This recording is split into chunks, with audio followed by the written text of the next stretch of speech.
పిప్పన్ను pain వచ్చేస్తూ ఉంటుంది. ఈ పిప్పన్ను ఉన్న వాళ్ళకి పెయిన్ వచ్చేస్తూ ఉంటుంది విపరీతంగా, చాలా భరించలేని పెయిన్ వస్తూ ఉంటుంది. దానికి ఏం చేయాలి అంటే మెయిన్గా ఇది ఎందుకు పెయిన్ వస్తుంది అంటే రీసెంట్ సర్వేల్లో బ్యాక్టీరియా ఉంటుందని చెప్తున్నారు. అయితే మన ఆయుర్వేదం ప్రకారంగా అందులో పురుగు ఉంటుందని చెప్తారు.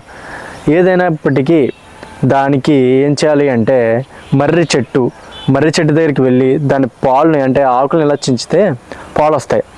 ఆ పాలుని చిన్న కాటన్ మీద అప్లై చేసి కాటన్ తడిపి ఆ పాలతో ఎక్కడైతే పిప్పన్ ఉందో అక్కడ పెట్టినట్టయితే ఈ బ్యాక్టీరియా ఉన్నా కానీ చనిపోతుంది.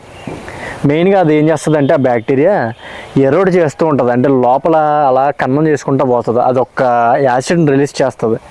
ఓకేనా, అది అలా కన్నం చేసుకుంటూ పోతుంది. అలా అవ్వకూడదు అనుకుంటే ముందుగానే ఇది చేసుకున్నారంటే మీకు ఆ బ్యాక్టీరియా చనిపోతుంది అనమాట. ఓకేనా, పెయిన్ తగ్గుతుంది.